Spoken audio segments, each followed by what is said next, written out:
I trusted my mother-in-law until the day I walked into my house and realized she had planned everything around my daughter's grave. I pulled into my driveway just as two movers were hauling my daughter Emily's bed out of the house. Her purple butterfly sheets were still wrapped around the mattress, flapping in the breeze like something trying not to let go. For a second, I just sat there behind the wheel, frozen. My mother-in-law, Susan, stood on the front porch giving orders like she owned the place. The sunlight bounced off her pearl necklace as she pointed toward the moving truck. I counted 3 heartbeats. 1, 2, 3.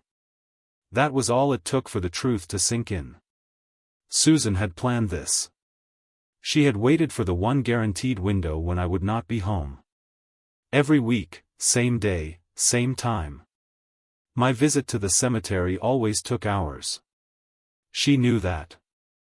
"Oh, you're back already," Susan said when I reached the walkway, her voice cheerful and clean, like nothing was wrong. "We have gotten so much done today." The way she said it made my stomach turn. "Mark's baby will need this room by Christmas," she continued. So I thought it made sense to get an early start. I stopped at the bottom of the porch steps. I was still holding the small bunch of daisies I had meant to leave on Emily's grave. I had forgotten them in my hand. "Mark's baby?" I asked. "Due December 15th, she replied, watching the movers wrestle Emily's bookshelf through the door. "Finally, a grandchild who will carry on the family name. We are turning this room into a proper nursery. None of that purple princess junk." Those words hit me hard. Hard enough that I had to steady myself. Emily had chosen that room herself. Every color. Every sticker. Every piece of furniture. She did it during her last good month, when the treatments gave her just enough relief to pretend she had a future. "Where is my wife?" I asked. "Linda is at work," Susan said. "Someone has to pay for all this." She waved her hand like the money meant more than my daughter ever had. I told her I would handle everything. "There was no reason to bother you with details while you are still grieving." I walked past her and into the house.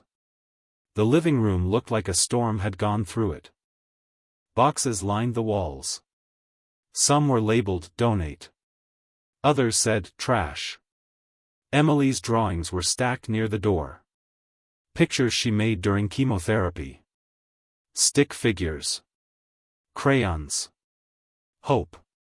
"Be careful with those," I said when a mover reached for them. Susan followed me inside. "They are just childish scribbles. We need to focus on what comes next, not cling to what is gone." I turned and looked at her properly for the first time that day. She was wearing a brand new suit. Expensive. Her wedding ring had changed too. The diamond was bigger. Much bigger. "When did Mark tell you about the baby?" I asked. "Last month," she said. "He and Sarah have been trying forever. Of course, they are not married yet, but that is just paperwork. Not like your situation." "Our situation?" I said. She spread her arms and gestured at the house. "You cannot expect a man to live in a mausoleum forever. A man needs living children. Not memorials." My phone buzzed in my pocket. A message from Linda. "Working late. Hope your cemetery visit helped. I love you." "She does not know about this," I said. Susan smiled. "Men do not understand these things. They need women like us to make the difficult choices." She picked up Emily's old stuffed elephant, the one she named Mr. Peanuts. The fabric was worn thin from years of being hugged. "This can go to charity," Susan said. "Some living child might enjoy it." I took the elephant from her hands. Emily slept with that toy every night. Even in the hospital. Even at the very end. "Susan," I said slowly. "Did Mark mention anything about his medical history when he shared this big announcement?" She frowned. What medical history? He is perfectly healthy. Unlike. She stopped herself, but the word did not need to be said. Unlike Emily. The vasectomy, I said. The one he had 3 years ago. When he and his first wife decided they never wanted children. I watched her face change. And I knew, right then, that everything was about to fall apart. Daniel was there when it happened, I said. He drove him to the clinic himself. They turned it into a fake weekend getaway. Told everyone it was a golf trip so no one would question why he needed a few days to recover. Susan laughed sharply. That is nonsense. Rachel has ultrasound pictures. I am not saying she is not pregnant, I replied. I am saying the timing is interesting. I opened my phone and scrolled slowly, making sure she could see what I was looking at. Daniel ends his marriage to Karen. Start seeing Rachel almost immediately. And now, out of nowhere, there is a baby on the way. A medical miracle. Her face twitched. Just for a second. Are you suggesting my son is lying? She snapped. I am not suggesting anything, I said evenly. But since you are so invested in what comes next, we should probably talk about where everyone plans to live. Her posture stiffened. This house belongs with our family. It already does, I said. Mine. I pulled up the legal documents and held the screen out. My grandmother left this house to me. When I married Linda, she moved in. Ownership never changed. Susan stared at the phone, her lips pressed tight. So if Daniel needs a nursery, I continued, he will have to build it somewhere else. This house is not available. I looked around at the half-packed room. Linda lives here because we love each other and we are married. But that does not give you permission to erase my daughter while I am standing at her grave. One of the movers stepped inside cautiously. Sir, the woman asked if the toy chest should go too. It is pretty heavy. Stop, I said. Everything stays. All of it. Put it back exactly where you found it. Susan raised her voice. Now hold on. No, I said, stepping toward her. You have said enough. I stood close. Close enough to recognize the perfume she wore. The same one she had worn at Emily's funeral. Do you want to know what I was doing today? I asked. I was kneeling in the dirt, talking to my little girl. I was telling her about her possible cousins. About how she would have been such a good older cousin. Showing them butterflies. Teaching them colors. Laughing the way she always did. My throat tightened, but I kept speaking. I was also explaining why Grandma Susan never visits her. Why Uncle Daniel stopped showing up once things got hard.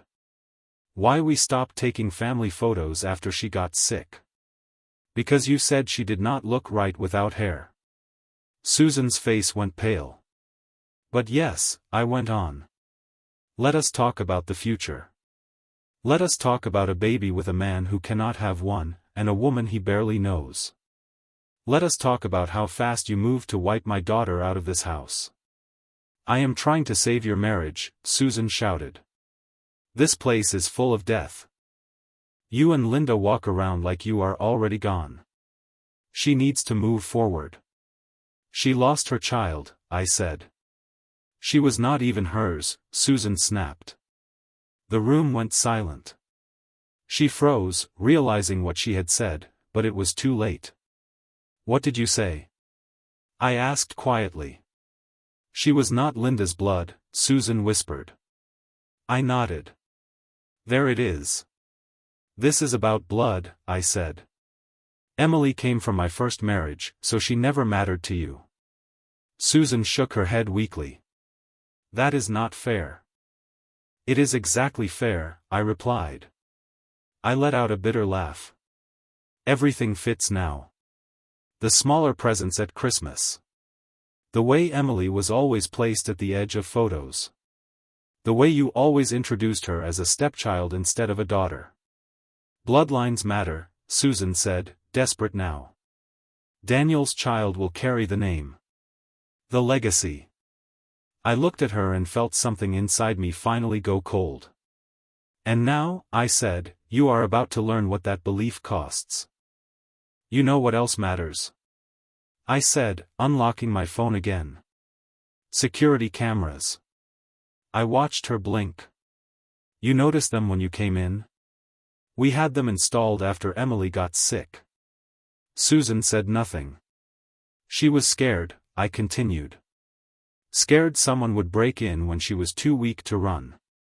Too weak to hide. Her eyes finally lifted, scanning the corners of the room. Small black lenses stared back. Every inch of this house is recorded, I said. And everything uploads automatically. That includes today. This conversation. You planning this for when I would be at the cemetery. You mocking my dead child's room. You are overreacting, she muttered. No, I said. I am being efficient. Like you. I turned toward the movers. Gentlemen, please return everything exactly to where it came from. I have photographs if you need guidance. Then I looked back at her. Mrs. Harrington is leaving. I am not going anywhere until David gets home, she snapped. David is about to receive a very interesting message, I replied, already dialing. Along with video. Her face tightened. And just to be clear, I added, Emily was his daughter. Blood or not. The phone rang once. Hey, David said. How was the cemetery? Complicated, I replied, never breaking eye contact with Susan. Your mother is here. She has been redecorating. For Daniel's baby. What? His voice sharpened. Mom is at the house? I thought she was shopping. What do you mean redecorating? I am sending you footage, I said. You should probably sit down. Susan's confidence drained in real time. Anger gave way to panic. What is happening? David asked, now fully alert. Your mother decided to empty Emily's room while I was at the cemetery, I said. For a nursery. There was a long, awful silence. She did what? He finally said. I have it handled, I told him. But you need to come home. And maybe call Daniel. Ask him about that surgery he had reversed. I am on my way, David said, his voice turning cold. Mom, if you can hear me, do not touch anything else. Do not move. Do not speak. I put the call on speaker. David, I was only trying to help, Susan began. I said stop talking, he shouted. My child has been dead for 4 months. 4 months. And you are tearing apart her room? She needs to move on, Susan said weakly. I need to move on. His voice broke. That was my little girl's room. That is where I read to her. That is where she told me she loved me for the last time. He stopped, breathing hard. 20 minutes, he said finally. I will be there in 20 minutes. The line went dead. Susan stood motionless, her polished mask completely gone. He did not mean that, she whispered. Yes, I said, sitting down heavily on the couch. He did. I rubbed my face, exhaustion crashing over me. You know the worst part? I said quietly. Emily loved you. Even when you made it clear she was not really family. She loved you anyway. Susan looked down. She made you a birthday card, I continued. Your last birthday. It is probably in one of those boxes marked trash. Her eyes flicked toward the pile. Purple construction paper, I said. She worked on it for hours. Glitter everywhere. She was exhausted from chemotherapy, but she said Grandma Susan deserved something special. Without a word, Susan walked over and started opening boxes. Her hands shook. She found it in the third one, wedged between old coloring books and art supplies. The card was bent. Covered in uneven letters. Drowned in glitter. She stared at it. And for the first time since I had ever known her, she had nothing to say. To Grandma Susan, she read out loud. "Thank you for being part of our family. Love, Emily." Susan's hands trembled as she stared at the card. "She chose you," I said quietly. "She made you family. Even when you never did the same for her." The last piece of furniture was finally carried back into place just as tires squealed outside. David's car slid into the driveway like he had driven too fast the entire way home. He came through the door still wearing his work clothes, his face tight with controlled rage. "Mom," he said softly. Too softly. "Get out. David, please, if you would just listen." "I am done listening." His voice rose as he spoke. "I am done with the little comments. Done with the obsession over bloodlines. Done with pretending you did not mean what you said." He walked to Emily's doorway and rested his hand on the frame. "She was my daughter," he said. "In every way that counts. I know you loved her, but—" "No," he snapped, spinning around. "There is no but. She called me daddy. She ran to me when she was scared. I held her hand through every treatment, every needle, every night she cried." His voice cracked. "I was there when she took her last breath. Do not ever tell me she was not my real daughter." Susan pressed the purple card to her chest. "I just wanted you to have a future," she whispered. "My future died 4 months ago," David said. "At least the part where I got to watch her grow up. Graduate. Fall in love. Have children of her own." He wiped his face roughly. "That future is gone." He pointed toward the door. "Mark's baby can have a room. In Mark's house. Paid for with Mark's money." He opened the door wide. "Leave. Now. You do not mean that. Try me." His voice was iron. "Veronica is my wife. This is her house. Emily was our daughter. You disrespected all 3 today." Susan looked between us, something finally breaking in her expression. She stepped toward the door, still clutching the card. "The card stays," I said. She hesitated, then handed it to David. He took it carefully, like it might fall apart if he squeezed too hard. Without another word, she left. Her heels clicked down the walkway, sharp and final. The house went quiet. David and I stood there among boxes and furniture that did not belong where it was. He walked into Emily's room slowly, taking in what had been disturbed and what had been restored. "I am sorry," he said. "I should have known she was capable of this."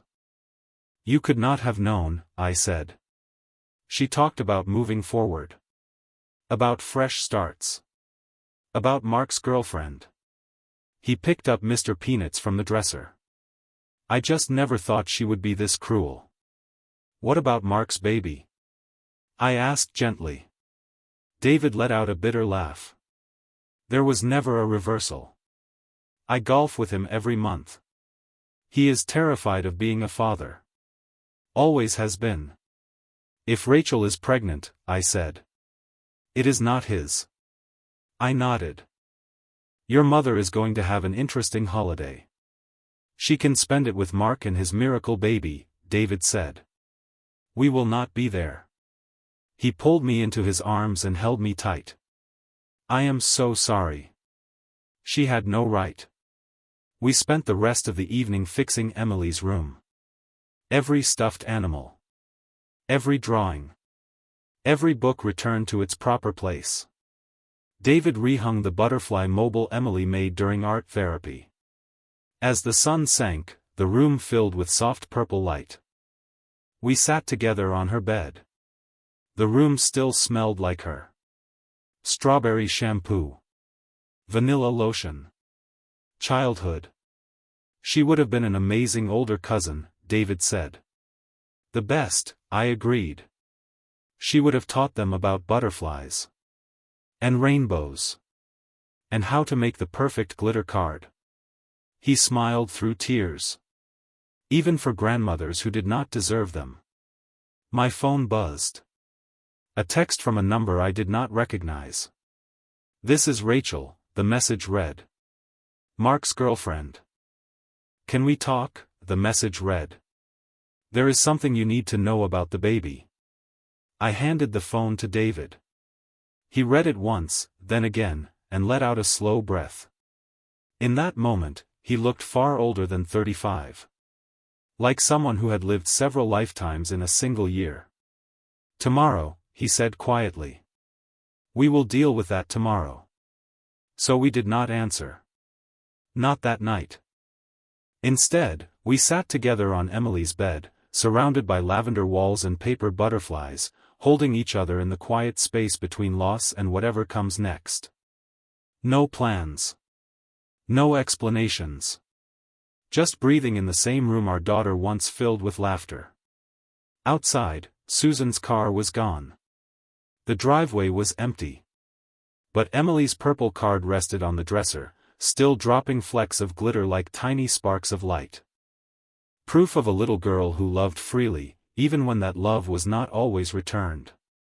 That room was not going anywhere. It was not a memorial. It was a promise.